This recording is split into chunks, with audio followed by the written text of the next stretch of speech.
In every city, just beneath the hum of traffic and neon glow, something ancient stirs. It waits in basements, behind bricked up walls, under floorboards soaked in secrets. And tonight, we step into the shadows with two men who don't scare easily. Dalen Spratt, investigator, seeker of truth, and no stranger to haunted ground. And Scott Davis, a well-respected police officer and very gifted medium who doesn't just sense the dead, he speaks for them. Together, they are Phantom Forensics, a raw, unfiltered dive into the paranormal where science, sensitivity, and the unexplained collide. We cover that next right here on the very best in Paranormal Talk Radio.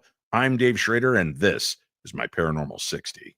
I'm not gonna stand here and listen to this baloney. You won't float. He doesn't stand for baloney.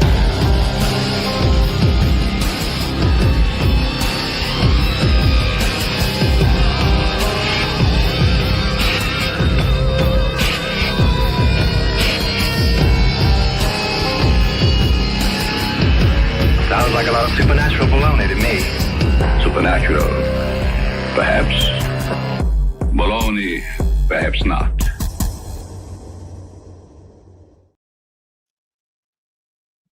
Good evening.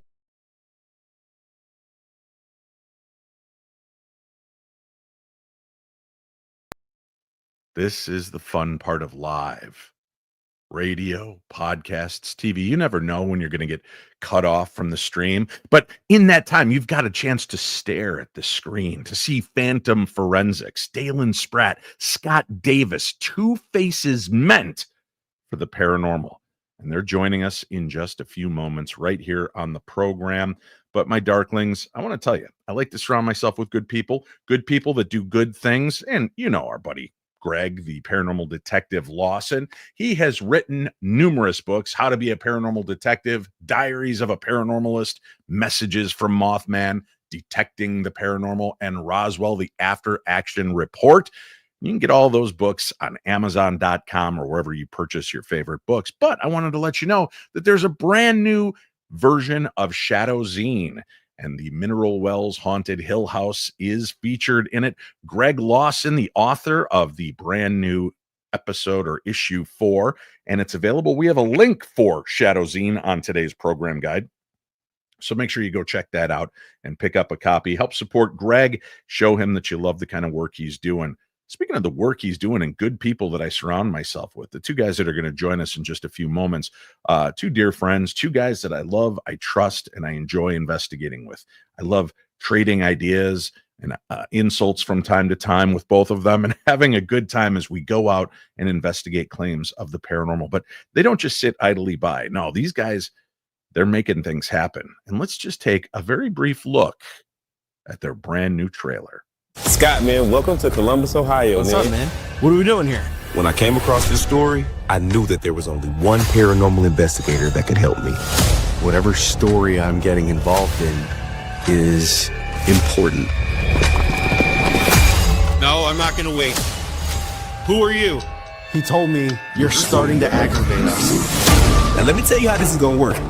I have all the information about the location that we're going to. Scott doesn't know anything about this unusual case. Please help. I'm gonna be honest with you. I don't know what's gonna happen with this case.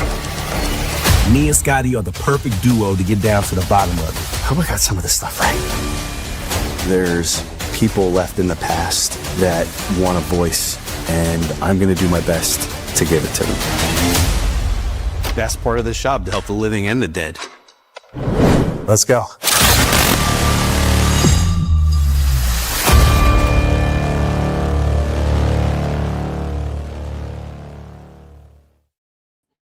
And because I love them and because they love me, stay tuned, because at the end of tonight's episode, we're going to give you a special sneak preview. It's 4.5 minutes of their very first episode. So again, that'll be right at the end of tonight's program. So make sure you stay tuned for that. Joining me now live on the Paranormal 60, medium Scotty Davis and the one, the only, the ghost brother and graveyard shifter supreme, Dalen Spratt. Hey, Dalen.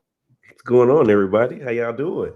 Well, tell your wife thank you for sharing you with us this evening on her birthday, and we He's all wish her the literally very on the best. other side of this screen staring at me right now. So I just want to let y'all know. If Tapping her y'all see watch, me waiting for you to blackout wrap it up. arm, y'all know why.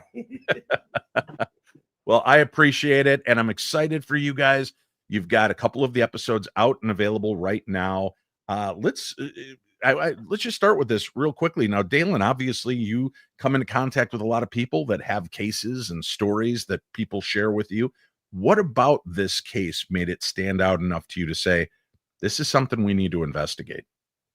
I think what stood out the most was just that it was just multiple layers to this case. So when you bring somebody in like Scott, who can see, I always call it his superpower, like he can see across these veils. It's just interesting for me, it was just very interesting to see what he could hit, knowing that there were multiple stories crossing multiple centuries and decades. And yeah, multiple time periods. So it was just kind of, I tried to throw him a curveball and it didn't work. Apparently, he hit it out the park. Well, Scotty, when you get called into a situation like this, and obviously you trust Dalen when he tells you there's something going on, I want you to come in and kind of set into this. How hard is it for you when you get to a location to sort through the pages of history that are laying there and kind of tap into what's really going on or what seems to be calling through the veil? Yeah, that's a really good question, Dave. Thanks. No softballs today. So when we get called in and there's just a lot of layers to dig through, I often ask for the spirit or the energy of the location to come forward with the most urgent information, the things that they really need answered right now, right? And we put them at the top of the triage list. And when we started to film for this, before I even got to the location, I was already picking up a lot of the damage or the things that had happened from here in my house in New Jersey. So I knew it was going to be pretty traumatic when we got there, and it was, and there was a lot of interesting stuff. Before you get there, how are you able to sift through and not know that you're just picking up something that might be happening 2 miles from you rather than all the way out in Ohio? Because I got the impression while I was still on the phone being asked to do the investigation. So I had not been looking to do any readings or get into it. And, as I'm hearing, we have something for you. Do you want to come? I could already start to see the big traumatic things. So I just linked into the location. Dalen, I know it's great to have a friend that has these kind of abilities, like you said, a superpower. You also have a really amazing talent with your ability to connect with your spirit box and the spirits coming through. Do you think that it's really the box itself that the spirits are communicating through, or are you kind of a channel helping to connect the spirits to a device that allows them to be heard out loud? Man, if you're asking Dalen, I say it's just a box. But if you ask like the world, like my graveyard shift family, Scotty, everyone else says it's me. And I think for me, I don't want to hold that responsibility because literally, Dave, we came in the game, man, 10 years ago. The Ghost Brothers came on the scene, and I literally just went to the app store and found a Spirit Box app. That was it. And I just used the free version. Like I wasn't trying to do anything crazy. And it just worked for me. So I tell people all the time, I still use the same app that I used 10 years ago. And literally, you can get it too for free. So it's just like, I don't feel like it's me. I just feel like the Spirit Box is like a musical instrument. The same way someone that plays the piano, the flute, the saxophone, the guitar, with so much practice, it just becomes fluid. And I feel like that is just what I have done with the Spirit Box. I've spent my 10,000 hours using the Spirit Box. You know what I mean? So I think anybody could get the same results if they put the same amount of time into it. So Scotty is a medium and somebody who's worked very hard at doing this. How hard is it for you to not call Dalen a liar when he's saying he doesn't have any kind of abilities? It's really funny because I think probably within 20 minutes of meeting this guy, I was like, oh, he doesn't realize he's got these abilities and he just wants to keep putting the radio in the middle, So See, that's pretty smart, Actually- Dalen, actually, because that you're doing something that a lot of mediums and psychics have trouble with is learning how to turn it off in the beginning. So you've actually set the intention to the device itself that you're opening up like Scotty does, like Sarah does, like Chip Coffee, but you've learned to turn it off by allowing it to be connected more to the machine rather than to the man. Is that something? Yeah. Would you ever want to have the ability like Scotty to not have to have a device, but just have the things come through you? Never, never, never, 100% never. I know how real this stuff is, Dave. Like, I'm not, like, I didn't have an interest in paranormal before Ghost Brothers. Like, I literally fell into it. Like, that's how I know that my path was divine. I fell into this and it became a true interest and passion. So like I never was the guy that was like into it or into ghosts or like none of that. So I don't want to see that type. Like I still get afraid from stuff like that. Like that stuff still bothers me. You know what I mean? Like I'm comfortable now in cemeteries for just from going to so many. Like I can sleep in a cemetery. I can take a nap in a cemetery and feel comfortable. But if you take me to a haunted house, like I'm terrified of what could be in there, man, because I understand how real this stuff is just from doing Ghost Brothers and growing up in the church, my mother being a pastor. Like I saw stuff back then that now I kind of correlate with, you know, some of the stuff we do now. So I don't know. To answer your question in a long but short answer, no, I don't ever want to be able to do what Scotty does at all. No, that's no. Well, you have really shown some really interesting stories that have unfolded right there in front of you when you visited graveyards and you're using your spirit box. As a matter of fact, you had a very profound visitation from a spirit, and you were really kind of trying to connect and sync with older spirits that had been there for many years. And you had a more recent spirit come through, you know, almost demanding to be heard, to demand to get his story out there. Yeah. And I know you're very humble about this. You're like, okay, I'll take this information. I have this information. I'm sharing it with my shifters. This is great. But the family, for people that don't know, the family of the man you connected with found you because of that video. Yeah. And you shed a light on a real crime and gave the family some answers. How profound has that been for you? And do you think that that's part of what has keyed you into phantom forensics and wanting to explore this deeper? For sure. That one experience alone changed my perspective on everything with the paranormal. Like with everything. Like I've always, through investigating, weird stuff has always happened. You know what I mean? In investigations, like unexplainable things that you would attribute to being paranormal or ghost related. But there's always that chance that maybe it wasn't. You know what I mean? Like maybe we could debunk it, but we just haven't figured out what it was as of yet. There's always that slither of it could not be. But with that instance that you're talking about, Dave, long story short, I'm in a cemetery and I'm walking and I trip. And I'm joking, but I'm like, oh, I wonder what made me trip. Let me cut on the spirit box. And literally, I say, are you here? And it says behind you. I turn around and it says the other way. I turn the other way and it's a grave of a young man by the name of Hakeem Williams. And he had passed away 2 years ago. And like you said, I don't like talking to people that passed away recently because I don't want to like step on somebody's toes. I don't want to like interfere with anything or like somebody's family sees what I'm doing and get upset. So I try to talk to people like 100 years ago, 50, 60 years ago, but he had literally passed 2 years ago. And when I cut the spirit box on, a couple of things came out that were just very, very prominent. He said I was set up. He said that they are no longer there. And it said that it was destroyed. Those were the three things that came, like prominent things that came out this spirit box session.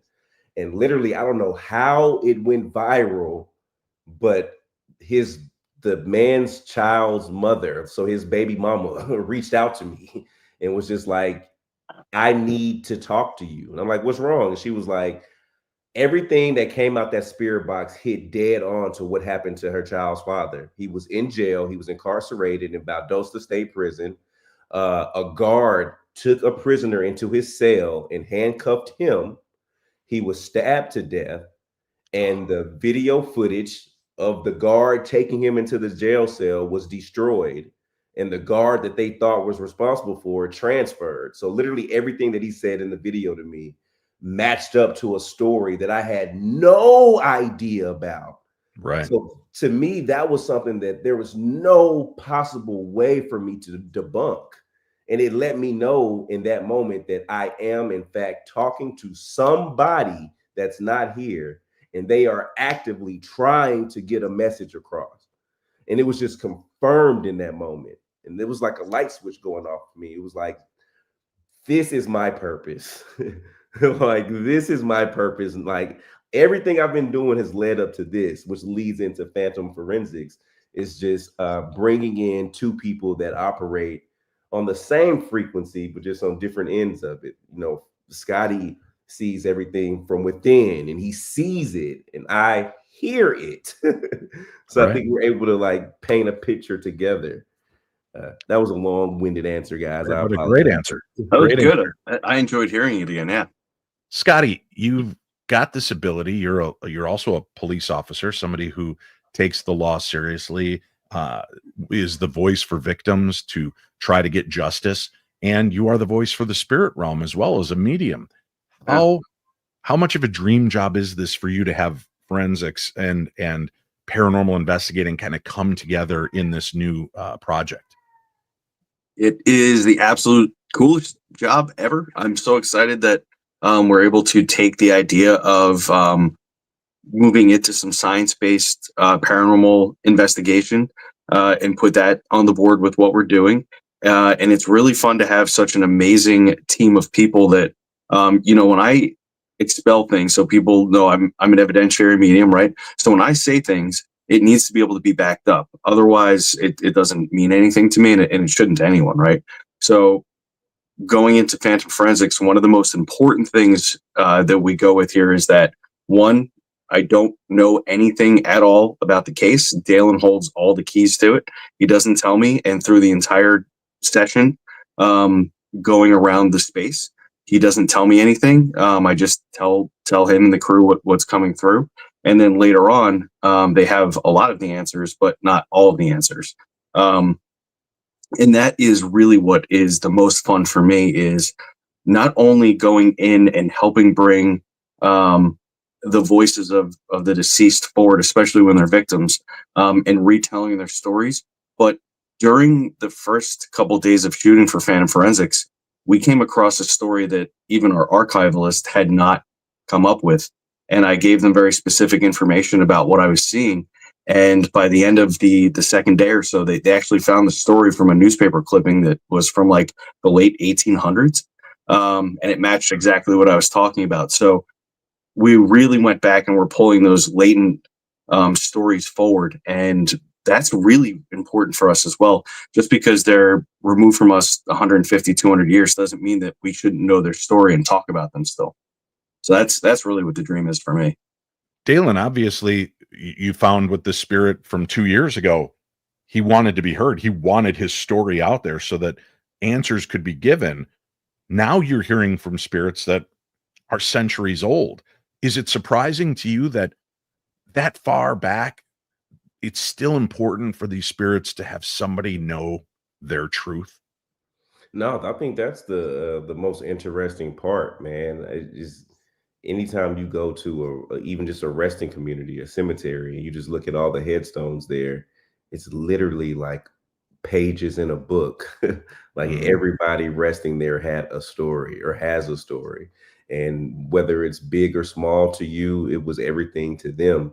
So it's wonderful to be able to give them the opportunity to speak on it. But then it's also like, dang, what if it was a horrendous ending or something that's awful that they're trying to express, and it's been 100 years of them trying to be heard by somebody. You know what I mean? So like it makes sense when I go to a cemetery and I cut on the spirit box, and sometimes it's just a lot. Because I mean, who knows when the last time someone's been there that could listen? And Right. it's Right. so many people trying to just get their voices heard. So yeah, man, it's just interesting. Sometimes I do wish that I could just move that veil briefly, just to be able to see is it 500 people in this cemetery, you know what I mean, hanging out at their grave, just watching me walk through, like saying something as I'm walking by. Like, what does that look like? I don't want to see it, but I'm curious to what it would look like.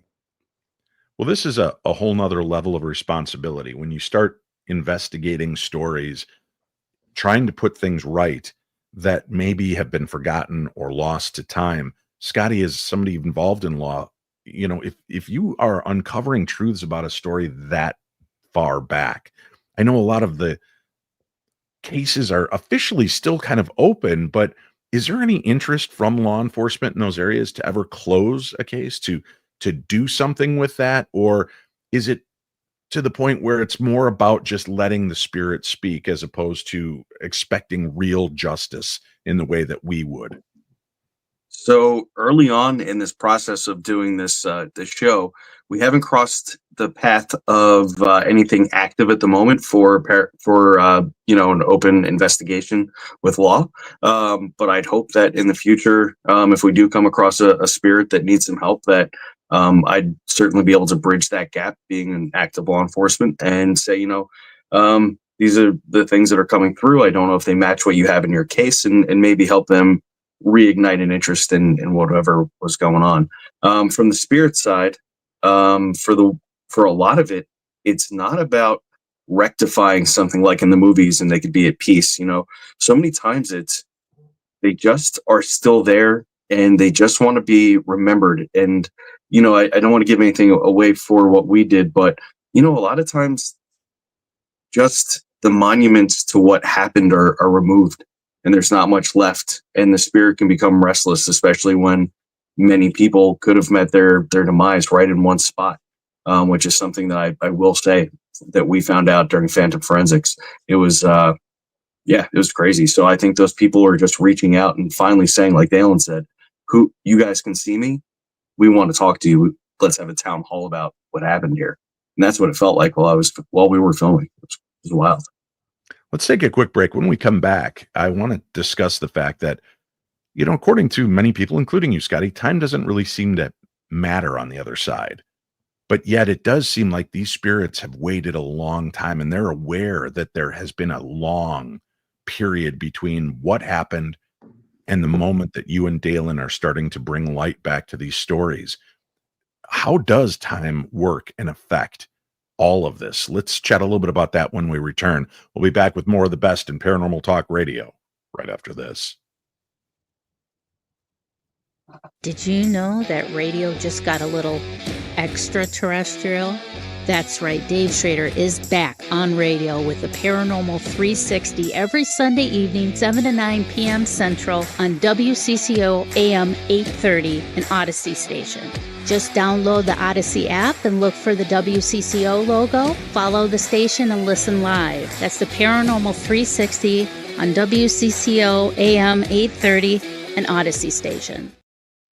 Hey, folks, coming up next weekend, it's Parapsychon 6, and that takes place in the Mansfield Reformatory, Old Ohio State Reformatory in Mansfield, Ohio. It's an amazing haunted location. We will be doing talks all weekend long. There are all different modalities of metaphysical, from healers to seers and more. So come on out, check it out. If you have not had a chance to come out to Parapsychon before, you don't want to miss this. You get to see one of the most historic and haunted sites on the planet, and you get a chance to meet with some of your very favorite paranormal personalities, some that you have yet to meet, and many of your old fan favorites. So make sure you check it out. If you want more information, again, go check out darknessevents.com for more events coming up and more ways to meet me and find out where we're going to be. Today, we've got Scotty Davis. We've got Dalen Spratt. They are Phantom Forensics. And that program is out and available. We have a link on today's program guide so that you can find out more information and follow this program as it continues to develop and become available. And remember, stay tuned, because at the end of tonight's program, I'm going to show you a special 4.5-minute sneak peek of episode 1. So let's dive into the whole concept of time. In some instances, we hear time means nothing on the other side. These spirits, it may just feel like moments have passed, but then it also seems like they're desperate to be heard, that they're desperate to be remembered. So time does seem to have some kind of weight to it, Scotty. What do you make of that? So, just through my own experience of speaking with those on the other side, yeah, it does seem like time doesn't always matter, but it's almost like the less attention a spirit gets when they really want it, maybe perhaps the slower time is for them, or the more torture it is that they can't be heard. I've run into spirits that didn't know they were deceased, and I've run into spirits that know that they're gone, and they enjoy still walking freely around us and observing us and doing whatever it is that they do. And then you get the ones that are just stuck and maybe like confined to a space, even if it's outdoors. It doesn't necessarily have to be a home. And those are the ones where they seem to realize that time is passing, and it's passing without them, and they're stuck and they don't have a way out. And those are the ones that typically I find in homes or in spaces, and that's kind of how time looks to me as a human looking at it from that perspective.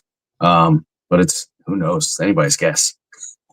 Dalen, is it hard to, with a regular job, right? We can go work the register at McDonald's, come home, take off our spiffy McDonald's outfit, hang up our McDonald's hat, and we're Dave, Dalen, and Scotty at home.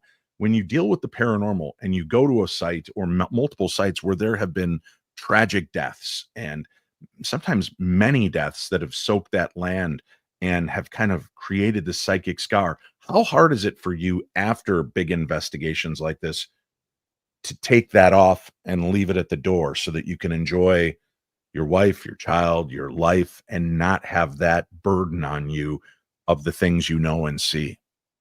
Man, you really have me thinking about what you said earlier about me putting all the weight on the machine and not myself, and being able to disconnect from it by doing so. I've never really thought about that, but I think you're absolutely right. So now I do way less like haunted locations and more cemeteries, right? But Mhm. I'm there all the time. So I think it would be probably the same premise of being around, perceivably spirits. But I never have felt like I brought anything home.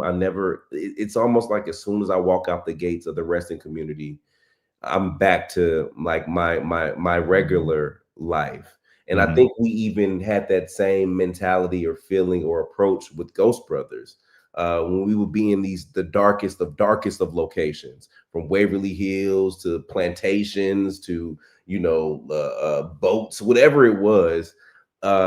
In that moment, it was everything. But as soon as we left, I don't know, we would pray, we would do all of that, but it would almost feel like it was just washed away, and we would never talk about it.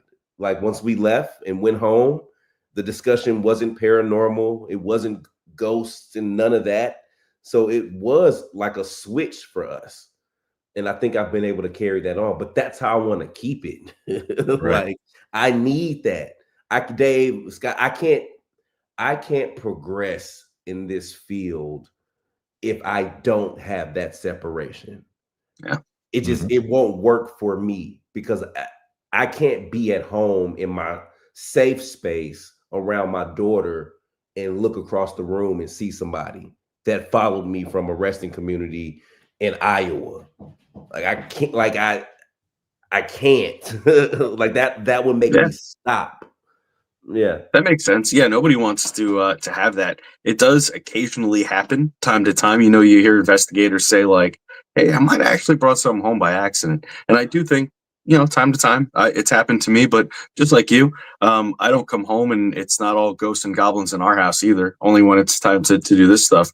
But other than that, it's kids' cartoons, cereal, and day-to-day life. Well, need you also, separation.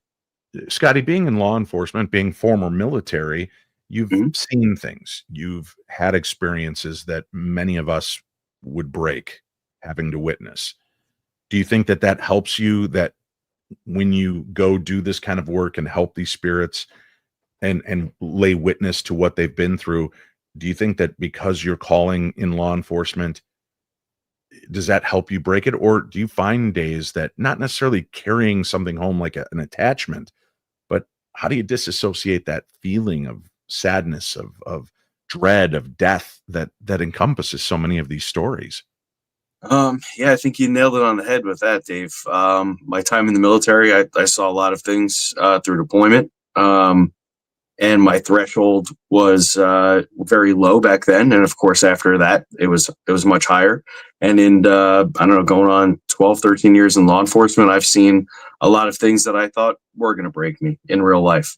So now when I go and I encounter tragedy, and it's already occurred, but I'm still speaking with somebody who appears to be conscious and alert of the things around them from the other side, I just let them know that I'm going to do the best with the time that I have, and that they're not going to be forgotten, and we're going to keep talking about them, because not all the time do they want to go necessarily. They may not be ready, but as long as they know they're not forgotten, that makes me feel better, and that's why we tell these stories and go on and film these things and keep talking about them years after we've already investigated and crossed their path. You're a father as well, Scotty, and Mhm. you're a sensitive. Are you ever worried that your children might develop this ability as well? Uh, all three of my kids seem to have it in some way or another. My oldest doesn't really want to embrace it because she's too busy being cool. Good on her. My 10-year-old son, he said some things when he was younger that were kind of scary, but only because I didn't want him to witness the tragic things that I could see as well. And then my youngest daughter, who knows? She talks to invisible friends all the time, and I don't like interrupting the playtime because I just want her to have that for herself. And if it turns out to be ghosts later on, I know how to talk to her about that too. Dalen, do you know, how are you going to approach when your daughter asks, Daddy, what do you do? I'm always going to be honest. I know Mhm. that for sure. I know that for sure. But I don't. People ask me all the time, like, do I want her being a paranormal investigator and all of that? And I mean, she can do whatever she wants. But would I want her to fall into this path? No. But I blame myself because I do stuff like I have this show called Ghosted and Roasted where I sit online and watch scary clips from the internet and I make jokes about them or I tell if I feel like they're real. And sometimes I bring her on and I let her do it with me. And so now she loves it. So she'll come in here and be like, Daddy, I want to see the ghosts. I want to. I'm like, I done started my baby down the path, man. Right, but you've done it in a way to actually alleviate a lot of the fear and stress because she can see the humor involved Right. and what you do. Yeah, I'm just curious because, like, obviously I've got a lot of kids, and at one point or another, they've all had an interest in what I do. Some stay with it, others, okay, Dad, that's your thing. Great, thanks for taking me to the Stanley or the Queen Mary or Eastern State Penitentiary, but I'm going to go date real girls now and have a Right. life. Right. So I'm just always curious how other fathers deal with this. Um, we all have been touched by true crime in our own lives, and we know the impact and effect that that has on us and on the world around us, the people that are left behind. Um, when you're in a situation like this, Scotty, and you're reopening these wounds, and like Dalen said, he kind of wishes he could see how many are stacked up, ready to come forward that want to talk. You have that gift, you have that, and it may be a curse as well, but is it ever overwhelming that once you've opened the spigot up, the floodwaters of emotion and fear and anger and all of that come tumbling out from all of these different souls? Yeah, it's happened quite a few times where, for anybody who doesn't know where I live along the coastline of New Jersey, and my town is one of the most affected by the 9/11 terrorism attacks. We lost more people in our town than in any other town, which was really crazy. So from time to time here in New Jersey, I will be in new locations, and I could feel this, what I know now is this crushing feeling, and I always feel lost. And the first couple times that happened, I didn't know why, until I would start to see these men and women who were dusty and disoriented and wandering. And when I would first start find them, I wouldn't know what to associate them with. But then I realized that anytime I'd see these people and have all these emotions, there was a piece of the World Trade Center nearby, like at a firehouse or a memorial or something like that. So those are the things that really will catch me off guard, and I don't ever look forward to seeing that. And then, that's the big one that always gets me. And unfortunately, because where I live, it happens kind of often, believe it or not. And then other things like, just sitting at a traffic light and feeling tragedy and those sorts of things and seeing the accident play out. Those are not things that I would want anybody to see. Right. However, being able to do this, if somebody has a question that needs answering, just like Dalen did with his video and that family, I'm open and I want to help. So if there's a mystery or a tragedy or something that we can give extra information on, then I'm willing to see those things to help. And that's really what that comes down to. How many episodes should we expect in this first season, Dalen? Well, we have what is it? 3, Scotty? We got 3, yep. Man. We got 3 30-minute episodes, man. So it's definitely enough for you to understand what we're doing and enough for you to want more, for sure. And it's great too, because you've cut away a lot of the chaff, a lot of the filler and fluff, and really kind of focused on the story, focused on the spirits, allowed the story to be enough that you don't have to pad it. And I applaud that, because I think people, especially in the short attention span TikTok world that we live in, people want it. They want to know it. They want to see it. They want to experience it right away.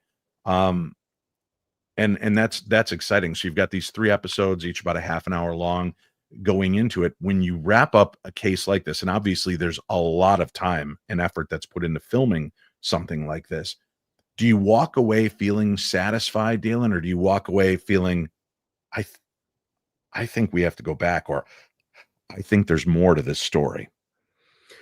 The beauty in shooting one full story and seeing it all put together in the end, it lets me know and just makes me think of just like how more in depth we can go next time.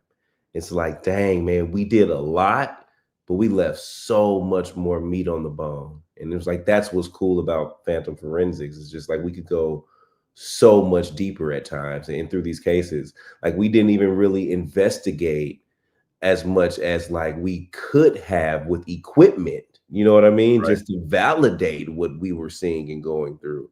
So that's just a whole nother element that, just in the future episodes that we will and can add to it. But just the fact that we were just using our natural abilities, the spirit box and Scotty's superpower just alone, and just seeing how, like, in watching it's just how entertaining it is to watch. Like, it was cool to be there in the moment and see it unfold, but to watch yourself, it was like, dang, like he was spot on.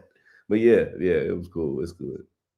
Scotty, how do we separate the level of tragedy that we're allowed to investigate? Obviously, if I said, okay, guys, I'm sending you to ground zero, 9/11, the first inclination for everybody is, oh, to hell you are. We're not doing that.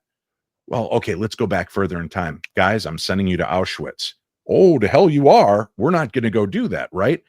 But yet, we as investigators will go to Gettysburg, which was one of the bloodiest battles, and the Battle of Antietam, one of the bloodiest battles, places where thousands of people died in a very short span of time.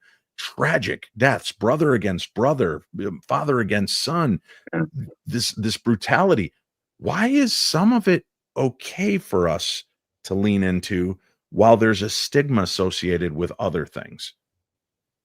Just that's a really good question, by the way. Maybe just for the time that we're alive, we know people who probably knew somebody that was alive during World War II and lived through all that stuff. Mm-hmm. And we would never want to inflict any kind of emotional pain on anybody that would still be alive that would have to relive that. Same with 9/11 or any other sort of attacks or horrific acts done on people that are still alive. I would say that Gettysburg is a pretty fair chance that mostly everybody's deceased by now. It was horrific, but now it is history because there's nobody alive to speak on what actually happened that day, and the chance of offending somebody now for looking for answers, I think would be pretty low. But that's my opinion. Dalen, after your instance of making a connection with a very recently deceased soul, if Dave Schrader came to you and said, Dalen, my friend was murdered. I know 2 to 3 of the people involved have been put away, but I know there's a 4th that's still out there. I need answers. I know my friend would want answers and their family would. Would that be something you would be comfortable? I mean, that's a fresh story. That's within the last 20 years that something tragically happened in my life with a loss. Or would that be something that would make you have to pause and step back because it is recent, people are still alive? What's your thoughts on that? So it's funny. So with my graveyard shift group, we started something called a PTO, which is called a paranormal travel opportunity. But people send me emails that are part of my graveyard shift community, and they ask me to come visit them in wherever they are, and they tell me the story, whatever the story is that's attached to their loved one passing. And I come to them, and we go to that grave, and we try to facilitate a spirit box session where they ask whatever questions that they want asked or get responses to. And we've done, Dave, when I tell you, we've done a wide array of cases. The largest, I think, would be a woman who was a part of the Jim Jones massacre back in the day. She was a part of the cult, and it was only by the grace of God. She needed some glasses, so they sent her away to go get some glasses, and the next day is when everything just went to hell. But her brother was allegedly responsible for shooting Jim Jones, and the brother died in the camp as well. But she wanted to speak to the spirit of her brother to ask a few questions, and she got some very, very solid responses. So we've done, so people attached to people in cults, spouses that have lost loved ones. One lady, her sister has been missing for 35 years. So she wanted to speak to the spirit of her grandmother just to get an answer if she knew where the sister was. Right. With the permission of the people, I don't mind exploring. It's just, I don't want to step on toes, overextending myself into someone else's personal space or business without their permission. But I love those personal cases like that. Scotty, we know how cautious we have to be, especially when we're dealing with cases that are still within the last 50, 60 years, and God forbid, even closer.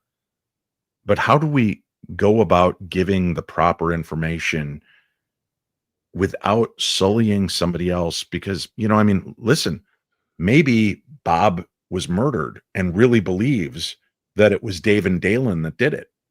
But Dave and Dalen were there and they had left, and in came Chuck, who did the deal. And Dalen, the spirit saying it's Dave and Dalen. I know it's Dave and Dalen, and you're relating that, but how cautious do you have to be of what information you give, knowing that it may implicate people that even the spirit is incorrect in knowing? Yeah, it's a really good question. Wow, I'm scoring tonight. All these good questions. Yeah, man, you're really going deep tonight. So for that, of course, it's very important. So in law enforcement, you can go and speak to anybody that you'd like to, especially if they're in the scope of the investigation. So it'd be important from that perspective to go and speak to those people if they were present witnesses or person of interest, right?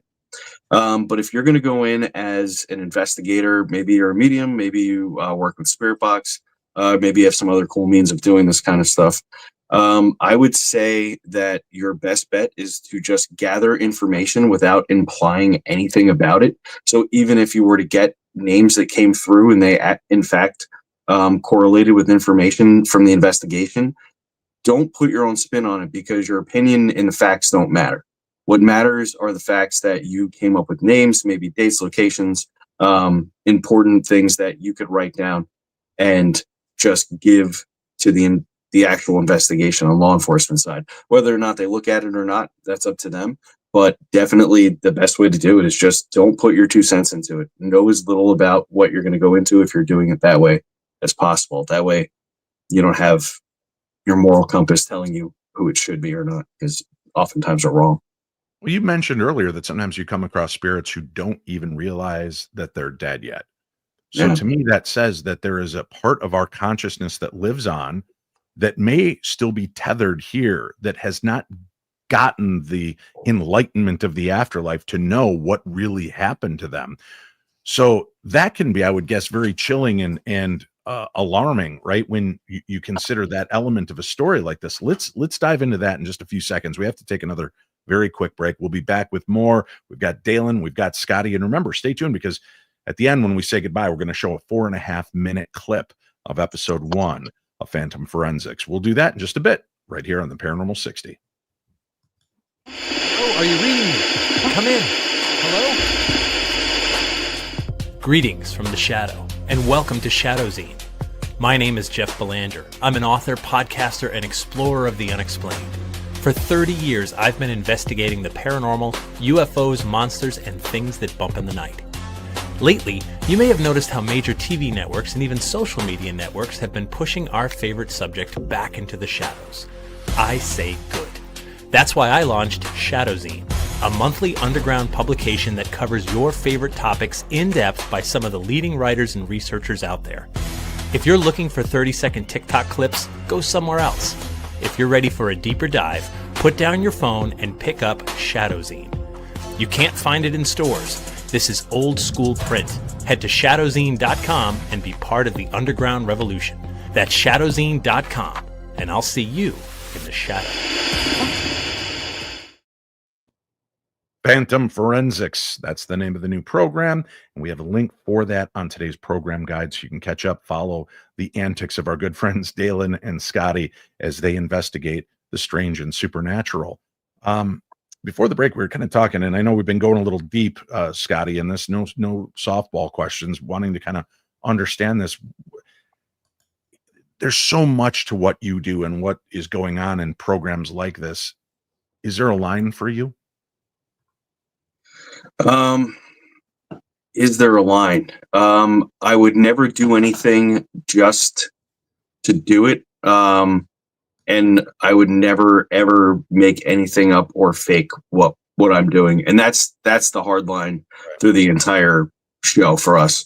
There's nothing that's going to be presented that is not 100% authentic, and that's really important. Dalen, is there a case? I mean, obviously you filmed a lot of episodes with Ghost Brothers. Is there a story that you left that you thought, you know what, I'd really like to return there someday? And now that you're partnered up with Scotty, is there a case that you would love to go back and visit? Investigation wise, that's a good question, Dave. Investigation wise, it would be cool to take Scotty to the House of Wheels, just because during that time, that was the darkest place I had ever been. And that's where I had seen some of the wildest things I'd ever seen up until that point. So it would be cool to take someone who could kind of, like I said, see beyond that veil. But it would be even cooler, I feel like, to take Scotty on some of these graveyard shifts, because especially with the people who I'm going to speak to their loved ones, because I think it would be amazing to hear what I do through the spirit box and hear them ask the questions to their loved one. But then Scotty also get that same moment with them and really tell what's going through. Like, it just adds a different layer and another level of confluence. So yeah. Scotty, you obviously are fascinated by history as well. Is there a famous case, a story, a ghost that you'd like to go out and investigate, maybe why they're still here, what's going on? Or would that be too hard because, you know, like in the Kennedy assassination, was it a lone gunman? We all have kind of preconceived notions of that. Do you think that preconceived notion or all the things you've heard might skew your findings, that you'd have trouble separating your imagination from the things that are coming through from what people think they know? Yeah, there. That's the unfortunate part of this whole thing for me is there are lots of things that I would love to go and investigate, especially from the true crime perspective, and give fresh eyes. But those things that I know about, of course, are so popular because of the news and stuff. So I would have already formed like my own opinion. But I know that there are a lot of cases out there that have not gotten their time yet, and I would love to be able to go and help those people. Just like we approach the regular paranormal investigation, just I don't know anything. The only thing I know is that you're asking me for answers, and I'll do my best to give you what I can. Dalen, have you ever gotten information from the spirit box for a family member, for somebody that's asked that doesn't seem to make sense to them at the time? They don't, but then they come back to you maybe a month or two later and they're like, Dalen, you were right, or that voice was right. We did find some kind of corroboration to that claim or that moment. You know what? Not yet. Not yet. What we've been fortunate enough, and I've been waiting because I tell people every time before we do a session like that, one, I tell them it's not me, it's the box. I stress it. And I also let them know that I don't know who, what, when, why, or where, how this works, who we're talking to, what we're connecting with. I don't know any of that. So please don't put any of that on my back. We are just facilitating this together and trying to navigate this together. But what I can say is every session we've had, there has been some level of just confirmation with that person who was holding the session. Like it has not been a time yet where it's just been nothing. You know what I mean? Or no connection. So I don't. Yeah. Everybody seems to get something in that moment. So I'm proud of that, but I don't know how long that streak will last at all, though. Dalen, you have a religious background and belief. Yeah. Take it very seriously. If you're doing this, do you ever feel that there's an angelic or spiritual presence of that level that aids you or helps to make these connections for you? Okay. So, yes. I've been using the same spirit box for 10 years. Literally, the very first episode of Ghost Brothers, we downloaded it. That was 10 years ago. So, up until I started doing the graveyard shift, as of me starting there, 4 to 5 names frequently come out the box. And we initially joked around and called them my spirit guides. But over the course of the past 2 years, it's been like uberly validated. And you can tell their personalities. Like you can tell, like when something gets dark, if there's a dark spirit around me, immediately Walter is going to come in. And he comes in like just like that. Like you hear his name, Walter, and literally you can hear them going back and forth at times. If I'm in a place where I feel like a spirit needs to cross over or they need help, Mary Ellen comes. Literally. And it's weird because they come at the same specific types of sessions each time. So again, if it's something where I'm feeling sick or like there's something dark or heavy, Walter comes. Not Mary Ellen, not Rosemary, no one. Walter comes. If a spirit needs help, Mary Ellen is right there. If it's more than one, she brings Rosemary with her. Like it's it's crazy. I don't know how to explain it. Like If there's it's no quiet, rational. if it's quiet, do you ever call on them to help you make that connection with the spirits around? So I've had times where I've just tried to connect with those names, with those with the Mary Ellens, the Walters, and it doesn't work too often. You know what I mean? It doesn't work too often. It's almost like they come around when they want. I remember there was a period of time where they didn't come around at all. And I was like, dang, did I do something? Did I offend? Like I had to have a full conversation. Like if I did anything to offend you all, like forgive me. And the response was more so like, no, boy, we busy. Like, you straight. But yeah. Like, I do feel like there are a few, whatever it is, out there kind of orchestrating and following along this journey that I'm on. Scotty, so many people out there that are sensitive will call on Uriel or Azrael or Michael or any of the Thomas, any of the main spirits and souls out there to try to guide them. Do you really think that they're the ones showing up, or is it Dave and Dalen's ghost that are filling in for the role of Michael and Uriel this week, because Michael's actually helping overseas right now, where there's a war going on and something really important. You know what I'm saying? Do spirits or lower angels allow you to believe that there's something more to give you the confidence that you can move forward with their help? Or do you believe that they are making contact with these big spiritual beings? So I am very careful about how I answer questions like this, because I never want to take anybody's belief or truth from them. So anything I say is my own opinion, and you do not have to listen to me at all. I don't put any kind of religious connotation, like angel, on those sorts of things. For the purpose of the conversation, yes, I think that human beings have this ability to reach out, and when they reach out by certain names that have been given to us as people, that those angels or those higher beings do come down and they can help us. Just recently, you and I were out doing something, and I had to ask for a little bit of help, which has been a long time. And they're very powerful, and we use them sparingly. So yeah, I do think that they come and help us, but I do also believe that they're in other places where they're being prayed for. Like we said, time isn't really a real thing, and also energy can just be in many places at one time. So I'm sure they can be everywhere at once. Well, guys, I'm psyched. I'm very excited for both of you. The program is fantastic. I know the first 2 episodes are out and available. People can see. You can see all 3 of the episodes if you're a member and you want to sponsor and help support this program so that they can get the financing to continue to produce and create more shows like this.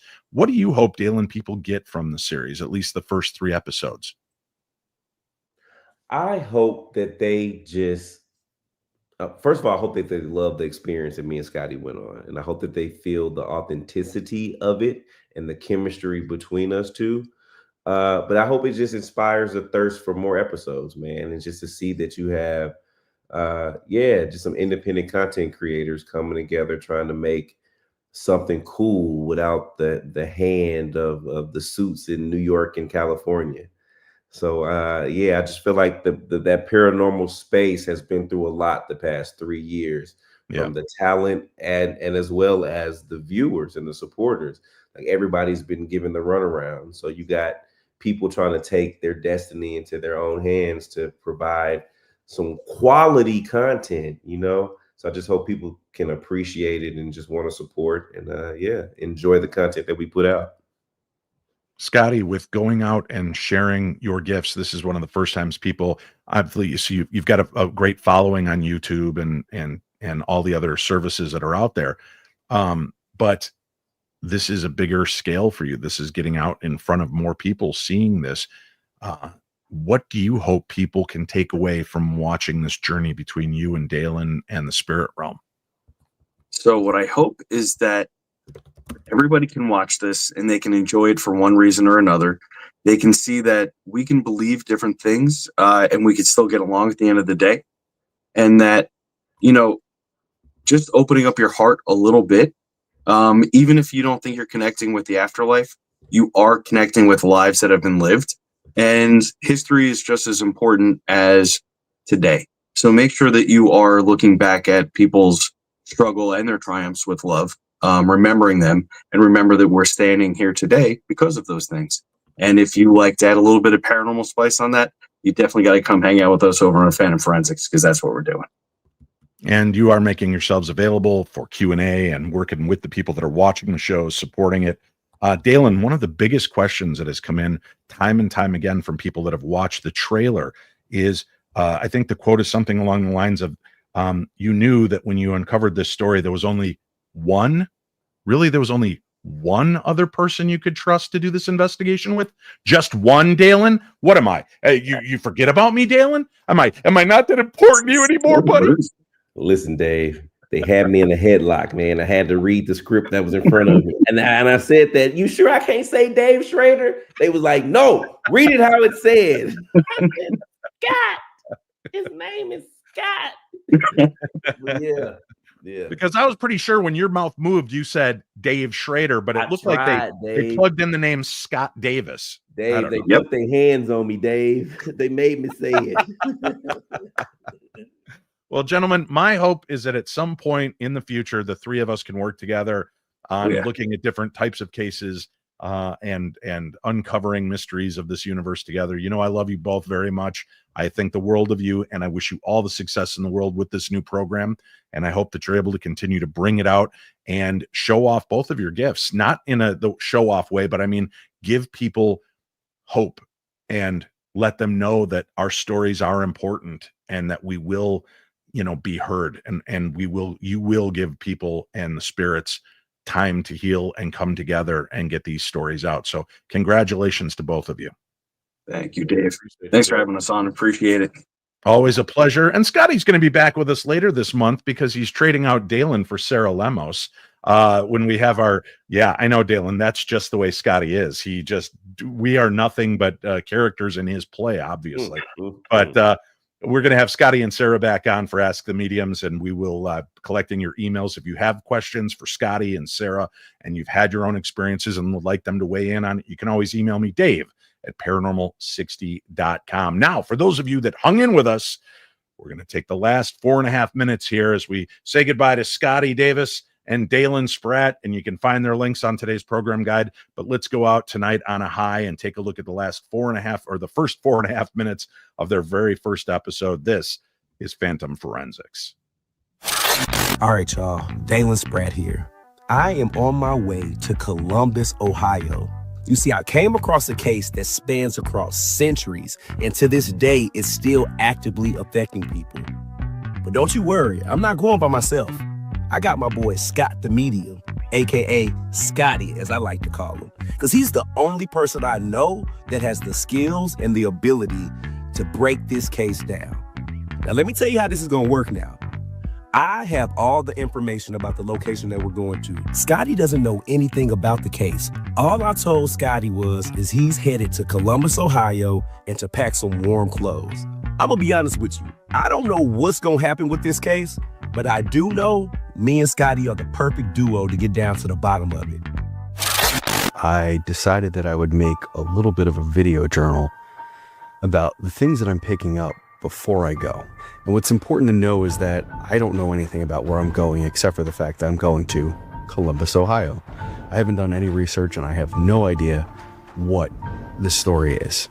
Whatever story I'm getting involved in is important. There's people left in the past that want a voice, and I'm going to do my best to give it to them. I hope I got some of this stuff right.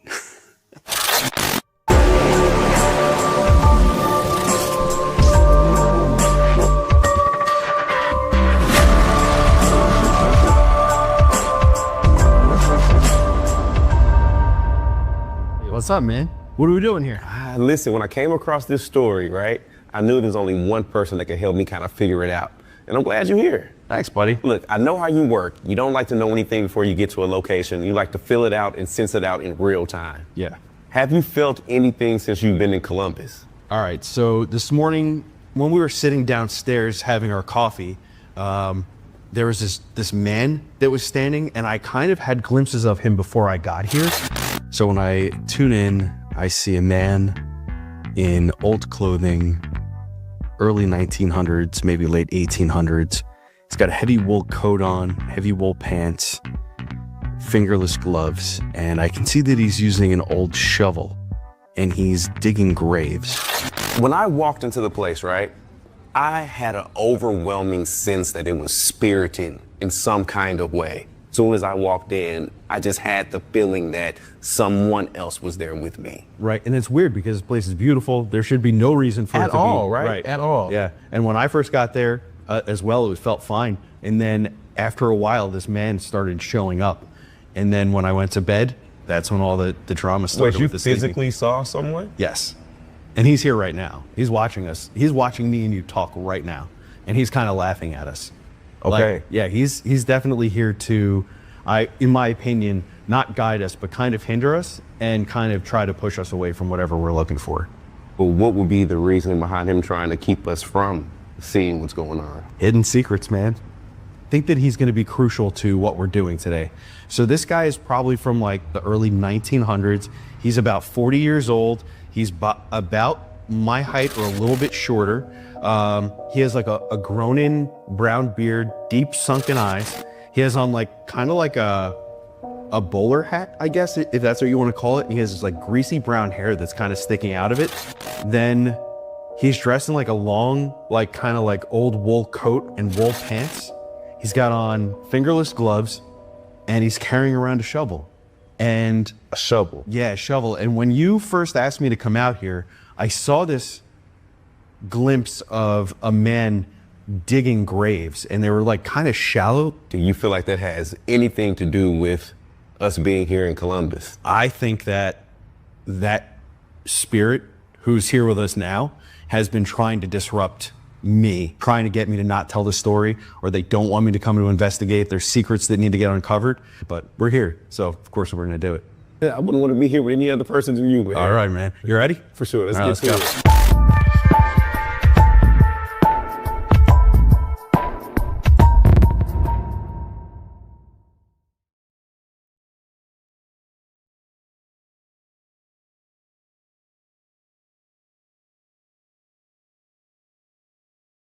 They don't chase shadows. They confront them. With gear in hand and guts in place, Dalen and Scott are peeling back the layers of time, trauma, and truth, one haunted location at a time. Phantom Forensics isn't just about finding ghosts.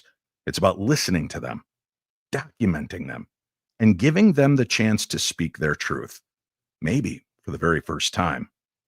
I hope that the darkness of this world is just a little brighter with the information and the amazing guests that we feature here on the program. Check out their work, their evidence, and their mission to uncover what the living have tried to forget at phantomforensics.com. There's a link for it in tonight's program guide. Until Wednesday, my friends, stay aware because the paranormal is always watching.